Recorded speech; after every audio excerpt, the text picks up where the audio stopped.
Welcome once again to another episode of Leeson Learned. This is episode 2, and thank you for joining us once again. Thank you for joining here on YouTube. If you're listening right now, if you've downloaded this podcast, thank you so much. Thank you to everybody who listened to episode number 1 last week, and thank you for joining us here once again. I am very excited for this week's guest.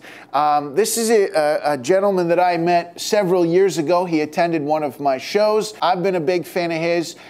He's been a great inspiration to me as an independent artist as well.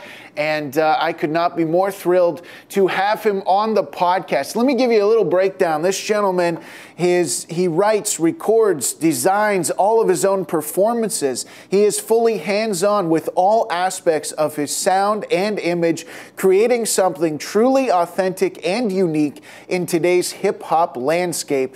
He has over 700 shows under his belt in Canada, South America, and Europe. He's got over 1 million streams on Spotify, over 1 million views on YouTube, and continues to grow his dedicated fan base. He's performed with artists like Snoop Dogg, Wu-Tang Clan, Nelly, Mercules, Akon, Sean Paul, Tech Nine, Classified, Swollen Members, and many, many more. And I could not be more excited to welcome Robbie G.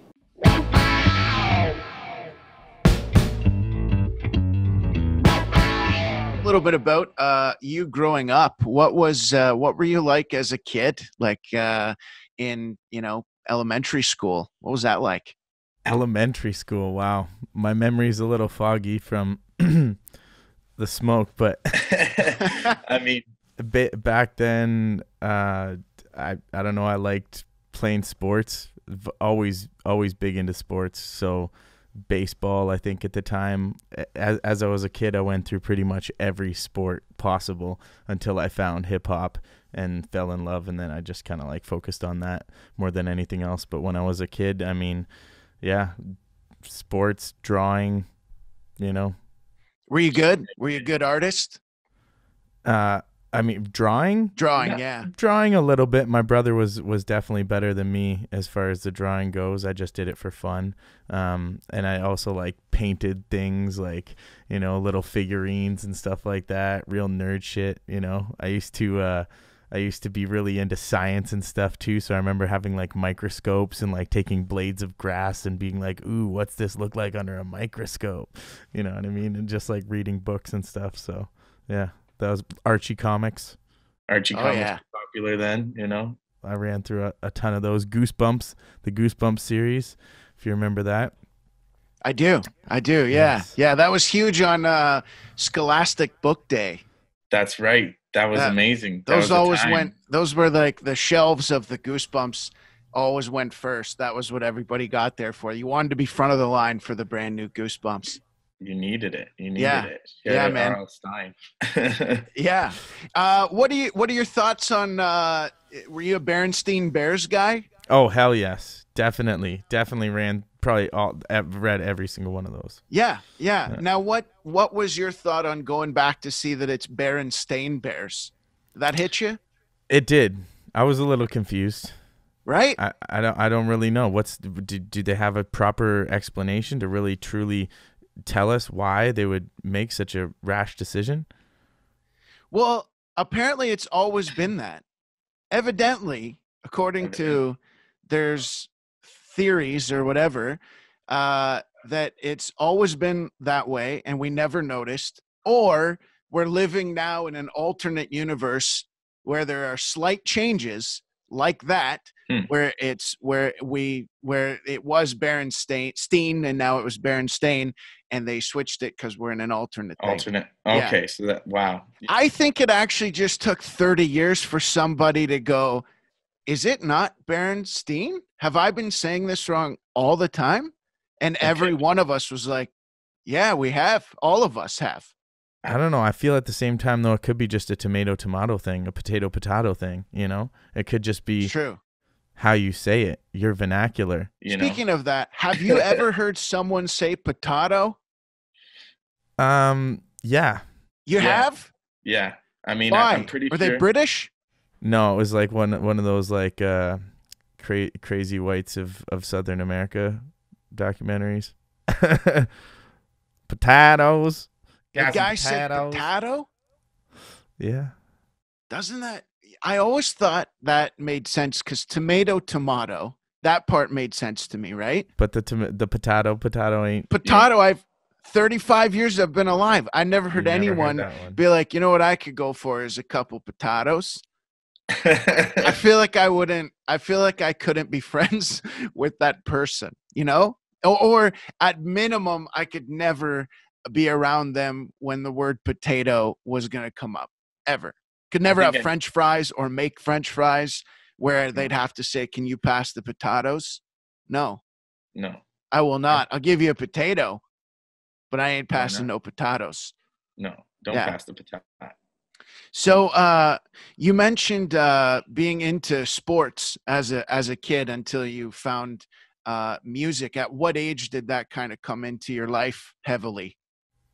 Hip hop, I was introduced to in high school, I think. Probably like around grade 9 was when I really started getting into it.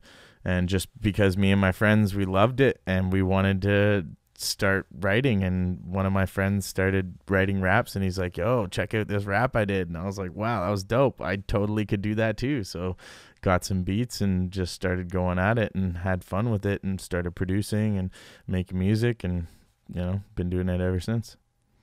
That's awesome, man. Who was the kind of first early influence on you?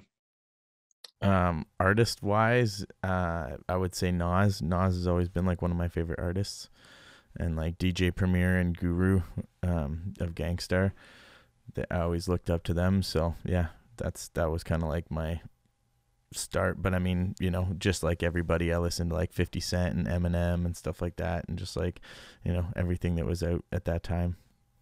So, and you mentioned that your buddy wrote and recorded a rap or a song, and then so how old are you guys at this time? 15, 16, maybe. Wow. So is that when you started writing your first song as well? Yeah, I wrote poetry before then. Just like. Did you really? Yeah. And what kind of poetry? Lame shit. Poetry for girls, Really? Was that your move? That's always been my move, bro. I still write poems for my girl, but I write poems for friends and family members and stuff too. Yeah, I write poems for my mom. I write poems still, Well, now they're kind of like raps per se, but it's still in poem form, I guess. But yeah, I always loved poetry. Can you give me a poem that you would have written? Like, can you remember one of your early poems that you wrote? I mean, I don't know if I could say one off the top, but it would probably be really lame, like rhyming log with dog, and I might hog the ball and go down the hall and fall, crawl. That's about it. It would be really weak. It would be really bad. Do you remember? But I have a lot of whack raps. I will say that. I think as any rapper, you have to kind of like just do it to get better at it. And there's a lot of times I wrote a lot of bars that were not that good, but I've progressed and thankfully gotten a lot better over the years just from practice, right, and spending time at it. Do you remember any poem you've written for a girl over the years that you were exceptionally proud of? I mean, I feel like every poem is better than the last poem. It's strange to say, but I must say my last poem was probably my best poem, Do you know it? Can I hear it? I mean, could I pull up a poem that I have on my phone? A poem? You're on this, right? You want some poetic bars here. I'm shocked that you're Did I even write a poem? Poetry, yeah. I'm amazed at this. You are, eh? Is this something a lot of people know? Are we getting exclusive stuff right now, or does everyone know you're into poetry? I mean, I don't know how many people I talk to about my poems, to be honest. Well, I'm honored. I don't really write much poetry anymore, like I said, other than just for my mom and my girlfriend, you know, and just like every now and then, you know, for if a friend or somebody has passed or something like that, then that's kind of like how I get out the emotions, right? Get out the thoughts, is to write it in a poem. I'm trying to find some in here. I'm like, I don't really have a poetry file here. I did pull up some poetry that's kind of like, it's kind of like a rap poetry, but you want to hear it? Yeah, absolutely.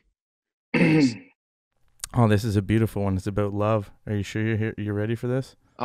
Yeah, I think so. I'm so influential. Music for the spiritual. Start clearing your temple. I'm cleansing your mind. So check it out. I'm opening your chakras. Let your energy waves transfer as they start connecting with mine. If you don't search, you never will find the true meaning to happiness, how to get to heaven when you die. The truth hurts. Go and build a new church. The thing is, nobody thinks. They just do it first and realize after that they've already wasted the small chances that they had to please a God. We have a fear of getting mad. This is a clear catastrophe of global proportions, and no one really cares. We want to go into war when another country's God ain't the same as ours. We act like we're the ones that created the stars. No one knows how we came to be the way that we are, but we should really stick together and not be breaking apart. This is love. There, little poetry. Wow, that was beautiful. That's on some like some deep shit. That was really, really nice. Wow. I'm impressed. I'm very impressed. Poetry, my friend. Yeah, man. That was really beautiful. That is love. You're right. Everything you mentioned is what love is. Love. You're very deep. You're a very deep guy. You know, hey, the deep is the ocean, my G. I'm impressed, man. I'm very impressed by that. Do you remember your very first song that you wrote that you were like, oh, this is like, I'm getting this now? It's hard to think. I feel like the song that I did that made me feel like I was a credible rapper was when I did a song with an artist named Cannabis. I don't know if you've ever heard of Cannabis. He battled Eminem back in the day, and he's just like a lyrical legend in the hip hop community. And we did a song together. And when I did a song with him, it was like the first time that I got somebody that was like at like that legendary lyrical legend status doing a song with me. And I was like, this is crazy. Like I must be doing something right. So I would say that song's called Wake Up. A mental fortress is essential to Unorthodox paradox. Wake up. Nowadays there's no such thing as snitching. Satellites and cameras watching and listening. How many people know the world they live in? Technology is king. Biometric scan and skin lets you in. Nice. And is that like early on? Is that early-ish in your career? 2010 is probably when we made it, and the record came out in 2011. What age were you when you knew, like, this is what I want to do full-time forever? I mean, I'm 31 now, so probably right around the age of like 20, even like 19, 18, kind of like, I don't know, once I really believed in myself early on. Like as soon as I started really working on music, I thought that I could do this for a living, and then just takes a lot of time before obviously that comes to fruition. I had that dream, that crazy dream when I was young, like, oh, I'm gonna get signed by a record label and they're gonna give me $1 million, and I'm, you know, me and my friends are gonna be balling in Ferraris, and just like, you know what I mean, and then you realize like it's a long hard road to get there, unless you have like a one-hit wonder situation or you get picked up by somebody. Like that it's super rare. Most of the time is just like, you know, the do-it-yourself approach, and just go out there and hit the road and tour and don't stop. And every time somebody tells you no, you just say, I'm going to find another way to make this happen, but I know that I can make it happen. So yeah, I would say early on, man. I've always believed in myself. And yeah, like I'm very similar to you in that I started at 14. Like I knew at 14, I think I knew at 13 I wanted to do something speaking wise, like be in front of people. I like that. And then I was a valedictorian of my grade 8 class and got like a standing, thank you. It was not, I always have to, because valedictorians are usually like the top student. That was not it for me. You were the top speaker. I could deliver a speech that they're like, okay, we'll let them talk. But if we went by accolades, I would have not even been considered. Yeah. But I threw some, like, I don't know, roasting in, I guess would be the best way to describe it, of teachers and a little bit of the parents and stuff. And then they love it. They stood at the end. I got a standing ovation. And I remember in that moment, like stepping back from the podium and being like, holy shit, I whatever that was, I just want to feel that every day. That's all I knew. That and from there, moment. yeah, that was the moment, man. I think because now I've been over 20 years doing it since that moment, or since I started, which was a few months later at 14, I was doing my first show, for stand-up and, was kind of writing for a while, like jokes or funny thoughts or whatever. But that was the first time where I was like, this feeling I want, and then what does that mean? And I was a huge fan of comedy. I watched it every day. And then I was like, I think that's what I want to do. And then started right away. And it was all just like what you were saying. It was always just something I knew in my mind. I want to do this, and I think that I can. Mm-hmm. Yeah. And I just thought, believing in yourself. Yeah, man. And I thought same as you, like, Yuck Yucks was huge. So I thought I was going to get signed by them and that was going to be it. But things don't work out that way usually. And you do have to find your own way, which you mentioned touring, and you're on the road all the time. Obviously not right now, but on the road all the time. When was your first show? Do you remember your first live show? Yeah, for sure. I can say, I mean, kind of similar to you. I was also on that, speaking path. I did speeches when I was younger too. So I went to like speech competitions and stuff like that. And just getting comfortable with being up in front of people. But I remember the first time that I got up in front of an actual like crowd was when a rapper named Dio came to my high school. And my guidance counselor at the time, Miss Ginzel, we had formed a really good relationship, and she knew that I was getting into this rapping, and she's just like, hey, there's this rapper coming to the school tomorrow. He's going to be joined with, I think it was the lead singer of the Guess Who band and a couple other people, and she's like, would you like to, get up on stage and perform something when he comes here? And I was like, fuck yeah.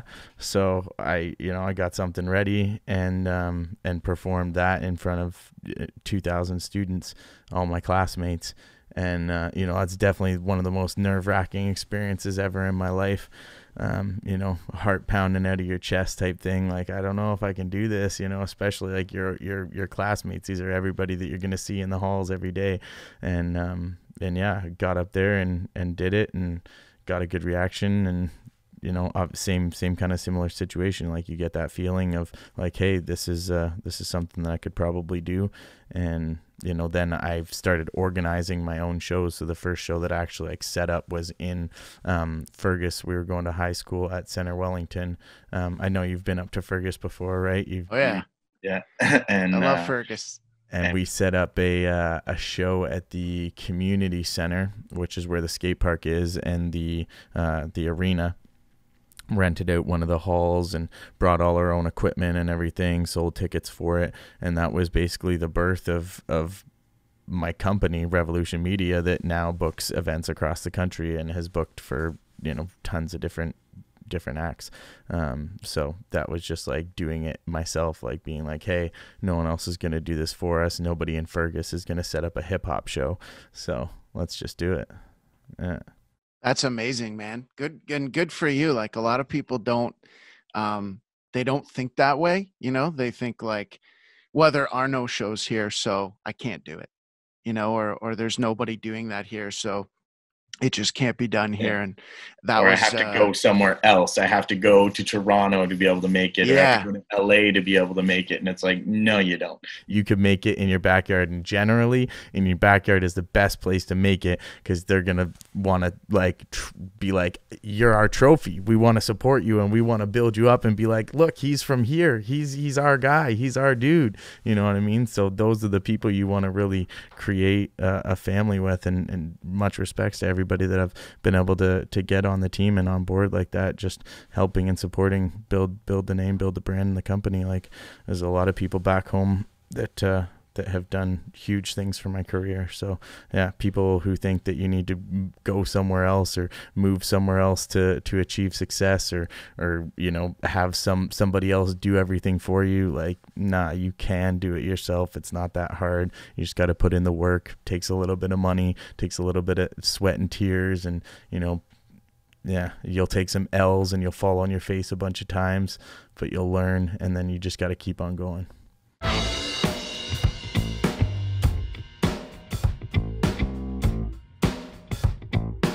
This episode of Leeson Learned is sponsored by the Big Fish Steak and Lounge in Sarnia, Ontario. One of my personal favorite restaurants in the world. I was going to say in the country, but no, in the world. They have some of the greatest food I have ever had. Every single time I eat there, I think to myself, it will never get better than what I have just eaten. And the next time I go back, they top it once again. It's that good. If you live in the Sarnia area, make sure you book your reservation for lunch or dinner, or hell, book your reservation for both right now. Do it tonight. What are you going to cook for dinner tonight? Probably something awful. Don't do that. Head on over to the Big Fish Steak and Lounge. If you don't live in Sarnia, I suggest you make a trip down just for the food, or if you're going to be in the area, stop in and have one of the greatest meals you will ever have. This episode is also sponsored by the Car Lot Etc. in Sudbury, Ontario, where they make buying your next vehicle very, very easy. Let's say you go online, you find a vehicle that you want to test drive, but you can't quite make it in. No problem at all. They will bring the vehicle to you so you can take that test drive right from your own home. They do have the largest used truck inventory in the north. They also have the best selection of cars, SUVs, and vans. If you're like me and your credit is, let's say, not great, that's no problem. They do have options for everyone. You can also trade in your vehicle. They offer the best trade-in value in the north. So head on over to the website, thecarlot.ca, and book a test drive right now. This episode is also sponsored by MVP Properties. For all of your property management needs in southwestern Ontario and the GTA, big or small, these folks do it all. From helping you find great renters for an investment property to large-scale property management, MVP Properties is a complete solution property management provider based out of the Kitchener-Waterloo area.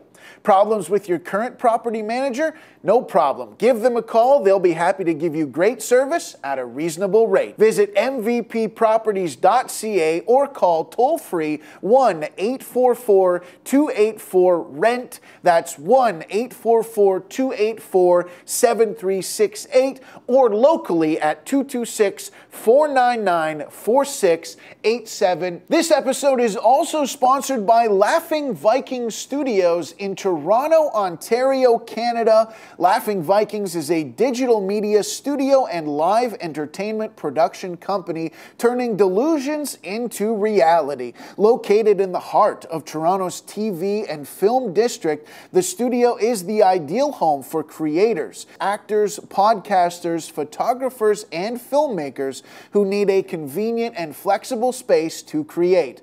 Book your studio time for self-tapes, podcasting, film shoots, photo shoots, casting sessions, workshops, and rehearsals, and ask about their memberships. Visit laughingvikings.com today.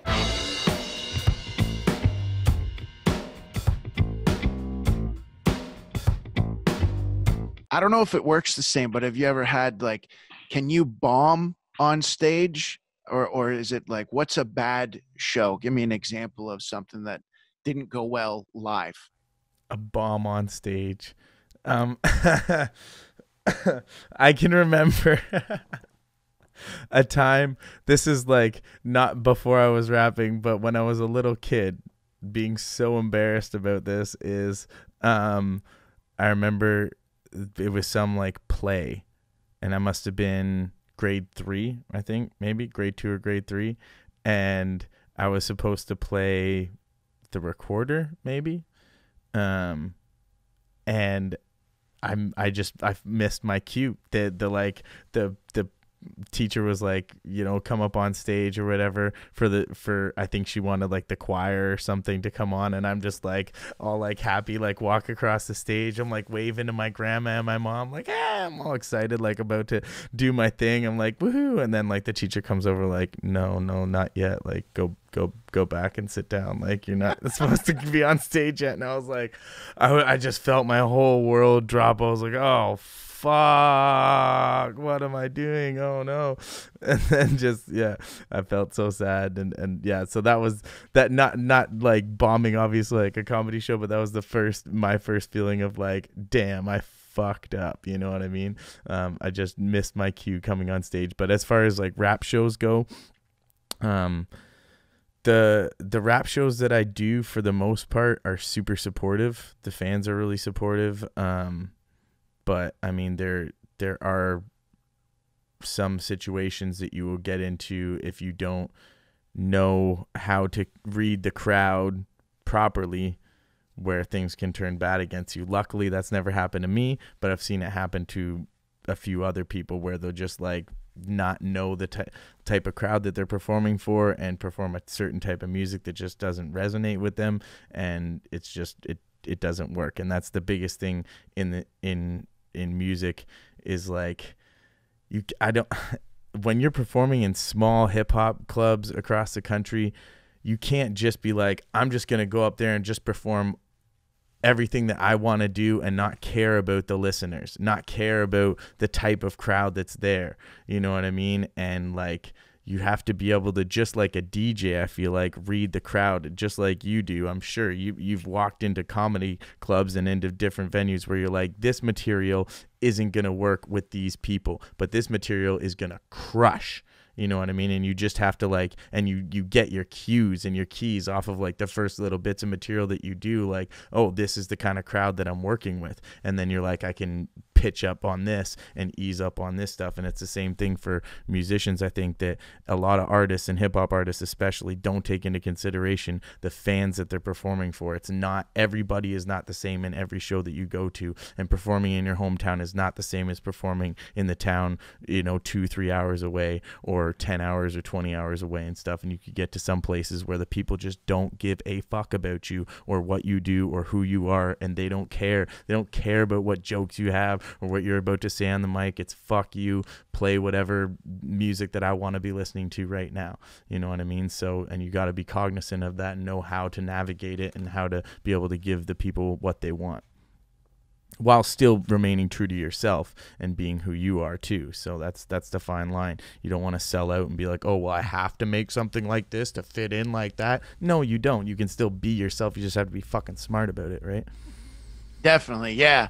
And so, you're right. Same in comedy. There's a lot of comics that I've seen that go into, you know, they're trying to do the same show in a Legion that they're trying to do at a nightclub, and they're trying to, you know, do the same show in a small town of 1,500 in a big, you know, 3 million people or something city, and it's just not the same.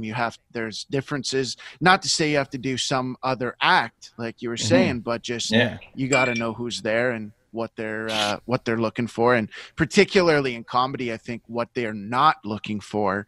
So you stay away from that, at least for that night. You know, if you got a joke where you're saying the C word, you know, in it, and you know it's a crowd where that's just not the right place, take that out. You know, you don't have to say it. Now, you've worked with a lot of big artists. Who are some of your favorite people that you've worked with over the years? Definitely, I'd say Mercules, who's now, exploding. His career is blowing up, and he just keeps getting better and getting bigger. So, and it was awesome to see that literally happen as like a young MC, to see his growth. So him, it's dope that I've got a chance to work with him, and we've got a video together. Snack the Ripper, for sure, the song that we've got together for that, the video, The Homies, which is probably my biggest track on my YouTube channel. So big thanks to him for doing that with me. And I got a chance to do a song with Swola Members, which was for me as a like young hip hop fan in Canada, that was like dream come true type thing for me. Like just crazy just to have like all of them back together on a song and be able to orchestrate that and put a video together. I was just doing an interview the other day with somebody about that and telling them, like, I was like, yeah, you realize that song and video took 4 years to put together, from like the time that I first got the beat to like finishing the video and getting it all out. It took 4 years for one song. You know what I mean? So like the dedication and persistence and willpower to stick with a vision like that, that was a big thing for me, to do that record and get that done. And yeah, I mean, I've worked a lot with Evil Ebenezer. He's somebody that I really look up to and respect in the Canadian hip hop scene. I'm just glad to be in a position where I can do what I want, make music with whoever I want, whenever I want, and not be restricted by absolutely anything, like as far as like genre restrictions, label restrictions, anything. I literally can create what I want when I want, and that's the way I want it. You mentioned obviously touring quite a bit, people you've worked with. Can you give me a couple of some of the crazier behind the scenes stories? You must have seen a lot of parties or seen a lot of crazy shit while you've been out there. To be honest, for myself, I don't party that much. I don't really drink. I don't get out there and go crazy. So for me, I mean, the craziest thing is, I'll give you this one right here. All right. We were in a bar in Oakville. You know Oakville? Sure do. Oh yeah. Good old Oakville, Ontario. It's a place called Less Than Level. Oh, I know that. I know that place. Less Than Level. You've been there? Yeah. I know. I've never been there. No, you've heard of it. Yeah, I've heard of it, and I think either almost did a show there or something happened where we were going to do a show and it fell through there. But I definitely know of it. Okay, so I've done a couple gigs there, and the one time I'm there doing a show, and as I'm performing, this girl who is like, smoking, she dressed up to the tits, like hair done, nails done, makeup on, like just looking like she's ready for a night out, right, in this like low lit dingy bar. And I'm like, okay. And doesn't she out of like nowhere start busting out the craziest, most flawlessly executed worm that you've ever seen in your life? Just fucking boom, boom, wow, boom, boom, on the dirtiest, most disgusting floor you could ever see, with like her nice mini skirt and like halter top on. And I was just like, what? What? Yeah. So, that was hilarious. That's like, an immediate reduction in number. You go from a 10 to a 7, I feel. I don't know though, because at the same time it was like, damn, like you don't give a fuck. You really don't, like, you might earn, and you might have hit the 11 at that point, because you just like were like, like you're the type that would just do anything. So yeah, but that's the problem. You'll do anything with anyone. I know it is a little scary. I'm just joking. It's strictly entertainment, but yeah, that was probably one of the most epic moments that I've seen in a venue live in front of my face. I was like, that is a moment in history I'll never forget. Were you on stage performing when she did that? Yes. Wow. Do you keep going, or do you stop and admire? You keep going, but as you do, your jaw is trying not to fall and just stay falling down, because you're just like, what? I keep performing. And then after, of course, you got to give her props. Like, people, everybody in this entire bar, please acknowledge the magnificence of that worm that just, appeared upon our dance floor. So, yeah, you had to get, and they all erupted, of course. Everybody was quite pleased with her performance, Did you talk to her when you were done the show? I think I did, for sure. I did. I definitely came up and gave her props, for sure. I pretty much do that all the time. So yeah, I did. Yeah. I mean, she was very intoxicated at that point, so I should hope so. Yeah. But wow. Yeah, had to give her props. Did you wash your hands after the props were given? I was not too concerned, like the situation of COVID now, Right. Right. And it was most likely a fist pound props. So, I mean, I don't really got to wash my hands too much with that. That's fair. Just the knuckle pound. Just the knuckles. She got the knucks. She got the knucks. I wonder how she's doing now. If she's willing to do all that, I wonder how she's doing in this current climate. She obviously can't be doing the worm in disgusting places for the time being. No, I mean, she probably would have to hold back on that, but she would be the type to, protest down Main Street, busting a worm in front of City Hall. Like, fuck you, COVID. Who knows? No, I don't know. Have you ever had any, crazy crowds, like unruly, rowdy, anything like that got a little out of hand? Not really out of hand, but I would say the most like unruly kind of like crazy crowd is like at ICP concerts. Have you ever heard of ICP, Insane Clown Posse? Well, yeah, and yes, I have. I became aware of them because they were briefly in wrestling. Yeah, so that's how I found it. Yeah. I was a huge fan when I was like a teenager, like a Stone Cold Steve Austin, like that era.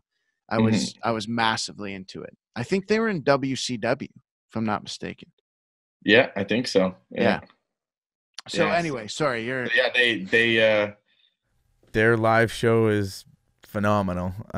If you ever get a chance to go to a show, you definitely should, or get down to the Gathering of the Juggalos, the big festival that they throw, which obviously I think have to be postponed this year. But yeah, I mean they basically they're on stage and they have about 500 to 1,000 2-liter pop bottles of Faygo, which is this type of pop, and they shake them up and then launch them off the stage. Oh, nice. At people's heads and shit, like flying like 50 feet off of the stage and just like pegging people right in the head, like so much that they knock them out and they fall down on the ground and like get back up and grab the pop bottle and dump it all over themselves and go, wow! Like it's pretty intense. So yeah, that's probably the most crazy crowd to be around. But at the crazy thing about it is how they're so wild and unruly, and juggalos are just so crazy and out of control, but yet they still treat each other with such respect, and there's such a camaraderie and a family about the whole thing, and which is great. So big shout outs to the Juggalo family, because all you hear all night is like family chants, and like if somebody falls down, somebody's there to pick them up real quick. So yeah, it's a cool thing to experience. But they have like a Faygo Armageddon shower where they have like all the 50 or 60 VIP people come up on stage and shaking pop bottles and tossing them off stage, and like it's pretty crazy. So yeah, that's incredible. ICP. Wow. I'm just thinking about, like, if that ever happened at a comedy show, at a comedy club, some comedian took a bottle of Faygo and just launched it. Right? Yeah. That's good luck. Yeah. You're not getting booked there again. You're not getting, like, you might have caused a lawsuit, right? That person's probably going to sue you for it. Like, it's crazy. At these ICP concerts, they can do whatever they want, and their fans do not give a just gets up and pours it on his head. That's what a reaction.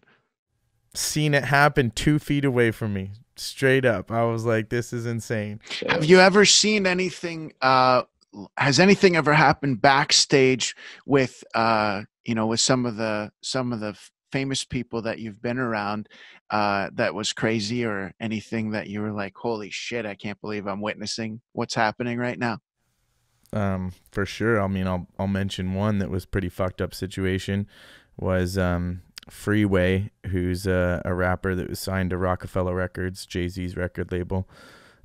So he's got a big chain, a Rockefeller Records chain that was given to him by Jay-Z when he signed him.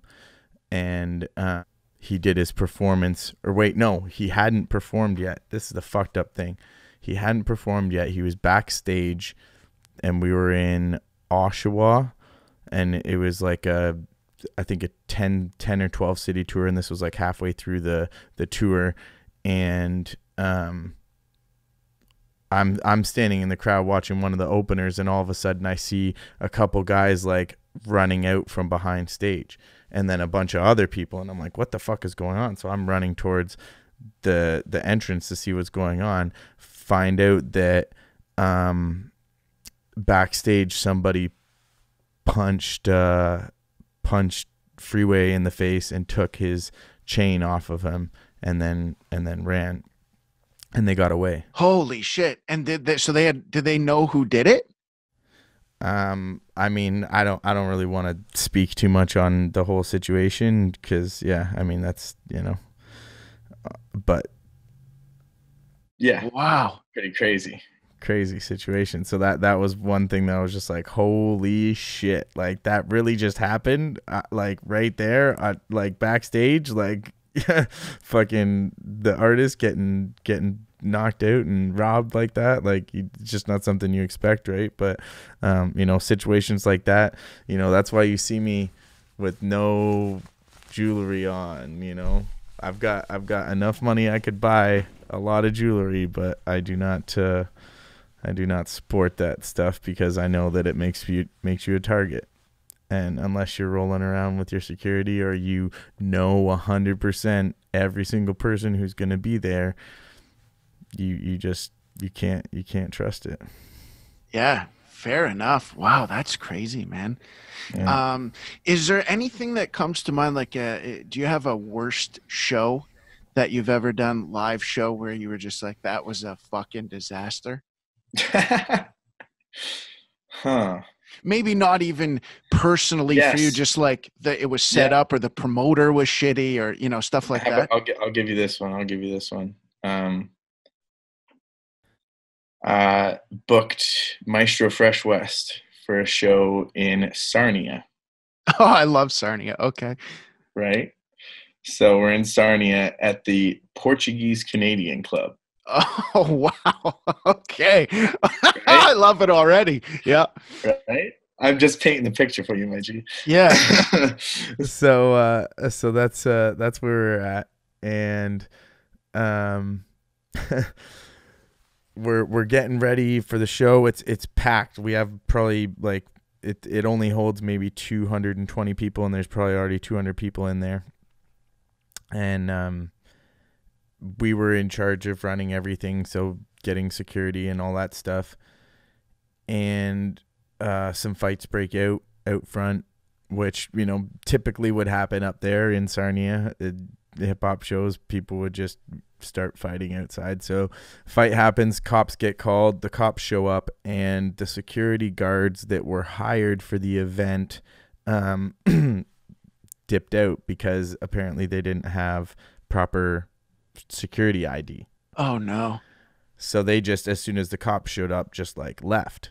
And then I was kind of like dealing with the cops, like because they're just like, hey, there's fights outside. And I was like, yeah, it's outside. It's not in the venue, blah, blah, blah. We can't control everything. And they're just like, okay, where's your security? So I'm trying to find the security. Security's nowhere to be found.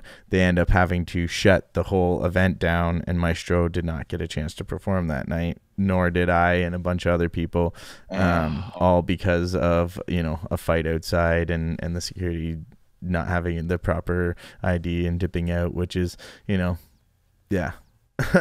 lessons that were learned.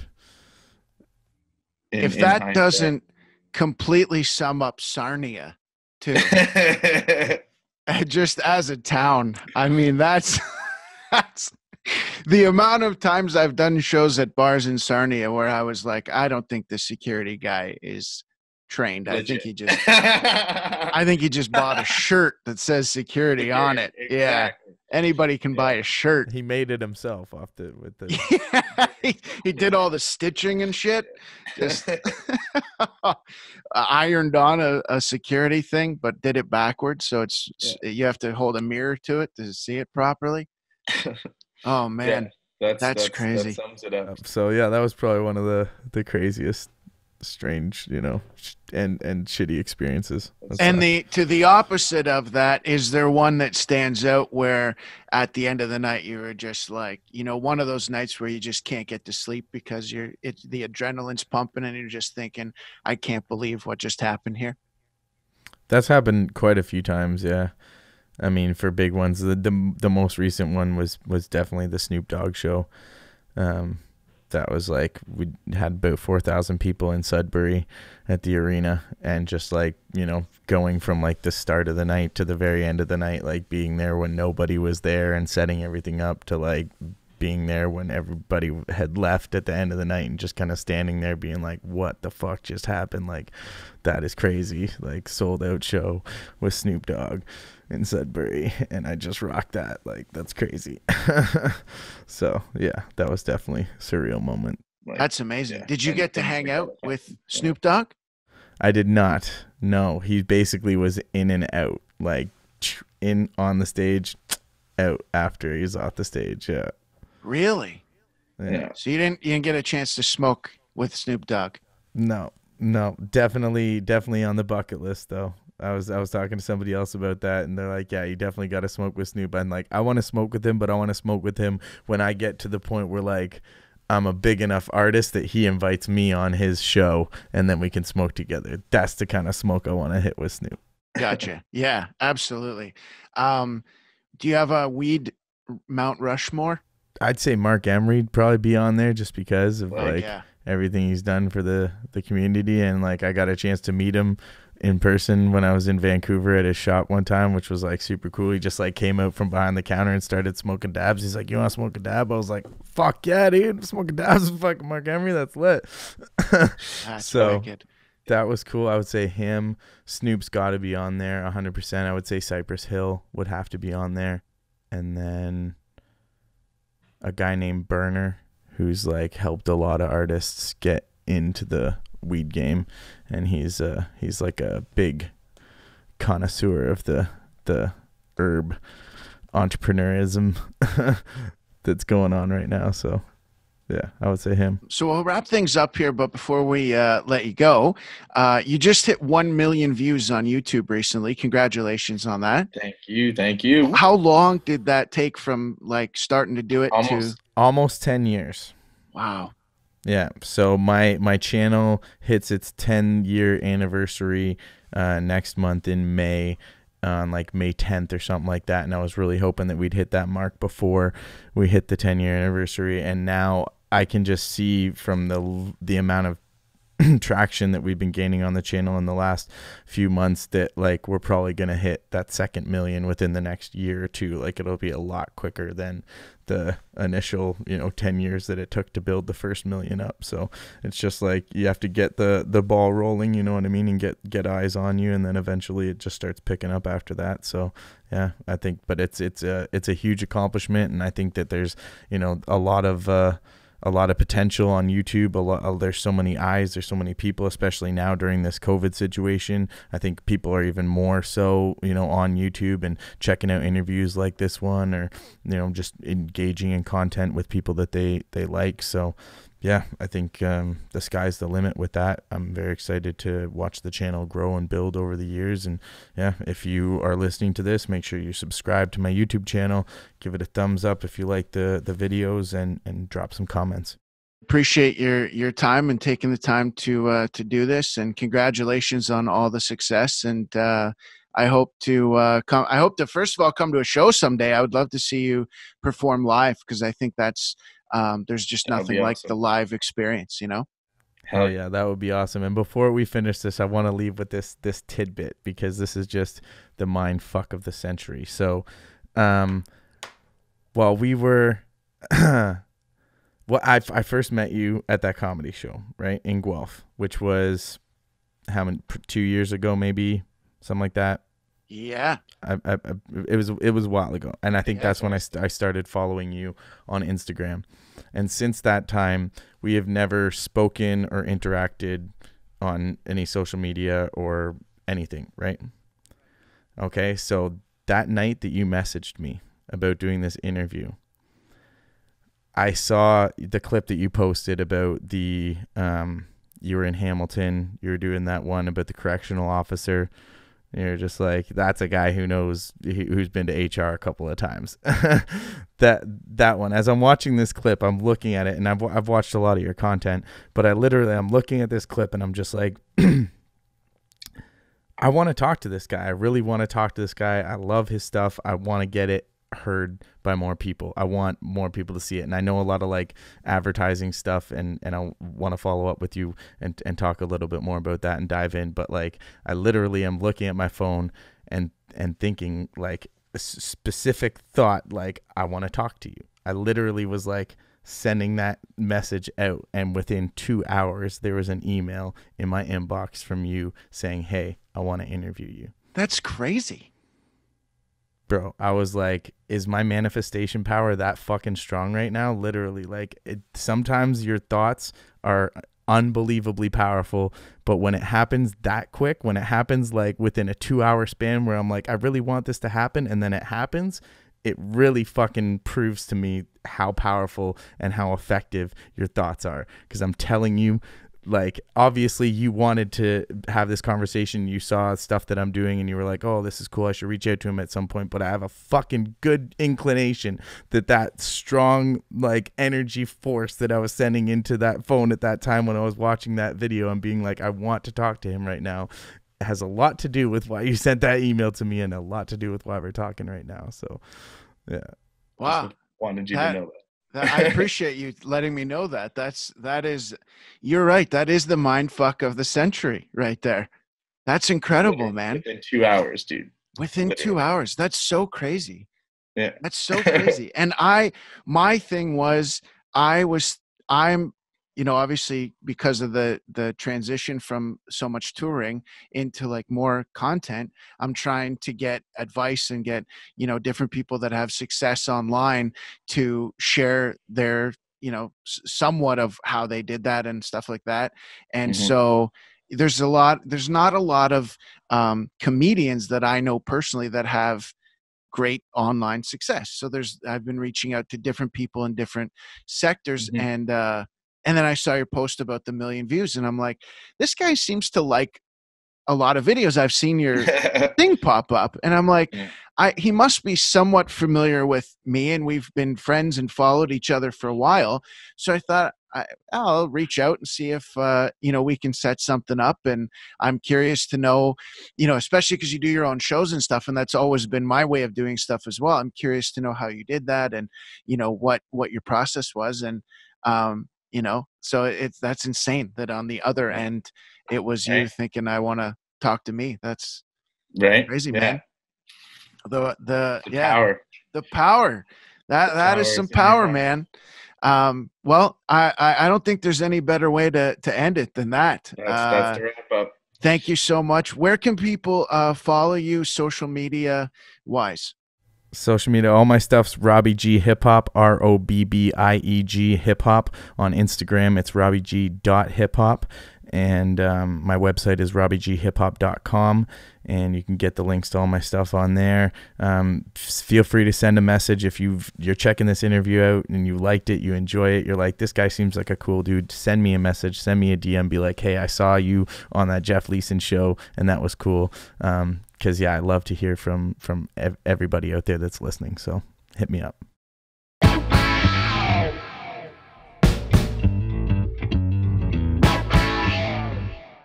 Huge thanks to Robbie G for being my guest here this week on the podcast. Make sure you follow him on all social media platforms and subscribe to his YouTube channel and Spotify as well. He also just wrote a book, so head on over to his website and get yourself a copy of that. That guy, he is doing huge things, and I could not be more excited for him to be a part of this. So thank you so much to Robbie G. And thank you guys. Thank you for watching. Thank you for listening. We really, really appreciate it.